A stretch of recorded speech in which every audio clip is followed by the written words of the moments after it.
òun tún rédíò owó ti gbà àti pé òun tún ti ẹfẹ̀ lẹ́sà mẹ́mà sùn yẹ ká jà ìlọ òun tún ẹfẹ̀.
Walaikum salam wa rahmatullahi wa barakatuh. Ní orúkọ ọmọ yín láti àṣà ìgbà Fatima, mo fẹ́ pìrìsẹ́ǹtì àwọn ìdí sí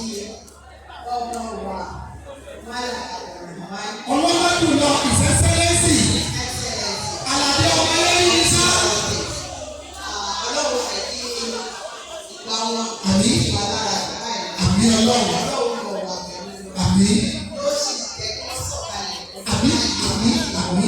Gbogbo tí wọ́n ṣe fún wa ní ìlú Kwara, Ọlọ́run ọba sọ̀rọ̀ máa rọ̀ lọ́wọ́. Àmì. Ọba ti tóbi rẹ̀. Àmì. Ẹ bá fi ọjọ́ lè ẹ bá. Bismillahirrahmanirrahim. Inna a'tainaka al-kawthar.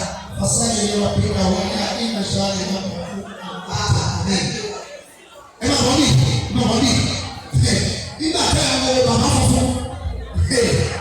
Ẹ má wulẹ̀ gòkè. Ìyá wa Àlàájá Màdúnà olórí ẹgbẹ́ àwọn ni wọ́n pìrìsẹ́ntì àwọn pìrìsẹ́sẹ́lẹ́sì Gọ́vnà Abdulrahman Abdulrazak Ogudu Àtàyà. Ẹ ṣe ń bọ̀ sá, ẹ ṣe ń bọ̀. Ẹ lákòókò yìí náà ọmọ ẹgbẹ́ náà wọ́n fún mi ìyá dáadáa. Yes. Ẹ máa kó lọ lé ìwọ wa.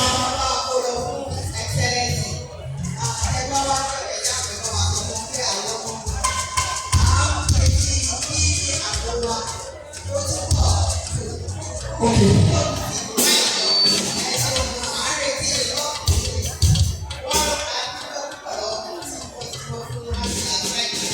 Alkafaria.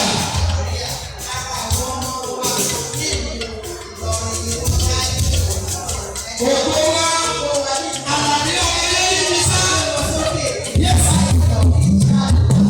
Alasila wa. Yàtọ̀ ìyàtọ̀ fún ọ̀gbìn wa lọ́wọ́ ọba ayáwé. Aláwọ̀ sọ́jà dára fún ọmọ ọ̀la ayẹyẹ fún ọmọ ọ̀sẹ̀. Ní àfikún gẹ́gẹ́ bí pé ìyá aṣáájú òní wọn níbi ojú ọ̀nà òsì ní ìlú tí wọ́n sì fẹ́ràn òun dáadáa. Ẹ̀rọ ọ̀pọ̀ lọ́dọ̀ èmi kì í fi àwọn ènìyàn mi tó yá sí pé nígbà tó ní ìgbà bẹ́ẹ̀ lọ sí ilé wọn tí wọ́n wá sọ wípé àdé ìwọ̀n wá wá sàbí ẹ̀rọ náà nínú ọ̀pá lẹ́yìn. Jẹ́kí sí ìdáwà náà láti lọ sọ fún mi pé bí mo ṣe fẹ́ fún mi ó sì gbọ́n ọlọ́run ló ń ṣe fún.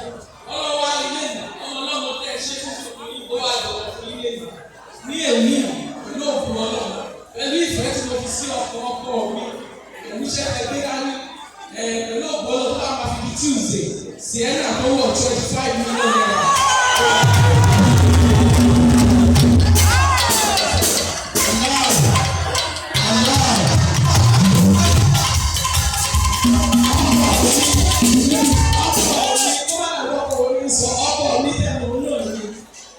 Dọ́kọ̀ àṣẹ àwa ìbọ̀rí àwọn ni wọ́n ní kí n ṣe èdè fún mi 25 million bọ́sì iṣẹ́ tí mo ṣe ní ọ̀rẹ́ tó ṣàdúrà sí. Mọ́tò náà ti dé báyìí lọ́dún náà fi di Tuesday tó máa dé wájú mi.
sórí ẹ̀ látàárọ̀ gàdí sẹ́ ẹni tí ń sàkọ́lé ọlọ́run lára àmì tó báyìí náà bàbá wọn bàbá wa ìwọ́n máa sáré dìínì masha Allah tabaraka wọ́n bá rẹ̀ kàn lọ́wọ́ yàtọ̀ fi máa bàtà wọ́n bá rẹ̀ kàn lọ́wọ́ yàtọ̀ fi máa sẹ́kítà anábì lọ́sàájú àfọwọ́ bàbá anábì ní aláwọ̀ láti mú fi yẹn kàyàfà wọ́n mú sìkẹ́ tàyàfà àlùbáríkà kọ́kọ́ yóò gbogbo gbogbo tọ́lọ̀ ṣe fún yín bí a kì í náà hàwùnà wọ́n náà kú wọ́tà ìlú àti ìlú àyà bí ìlú àti sẹ́yìn lọ́ba kí wọ́n lọ́wọ́ àmàlì sí ẹ̀mú ní láti lọ́bẹ̀ á ìgbòho mọ̀nára ọ̀làkùnrin àbí mọ̀mọ́ wa aláwọ̀ àkùrọ̀.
Alizu,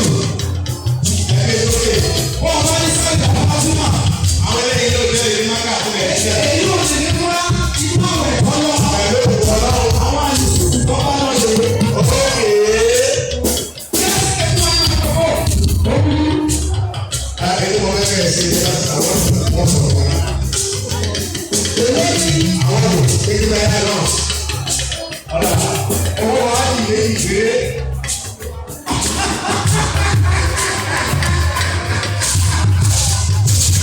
Àyùsù sọ̀rọ̀ ẹ̀rọ ẹ̀rí.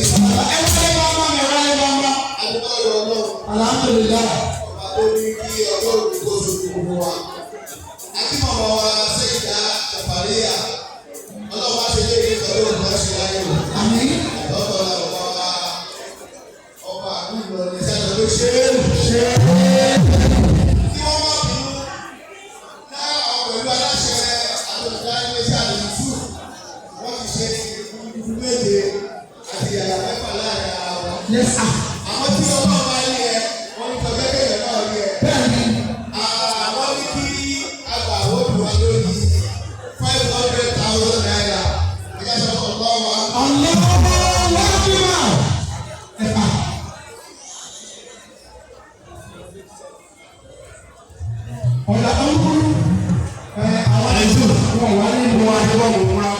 Kindly subscribe to our YouTube channel, O2FM Lagos. Bye.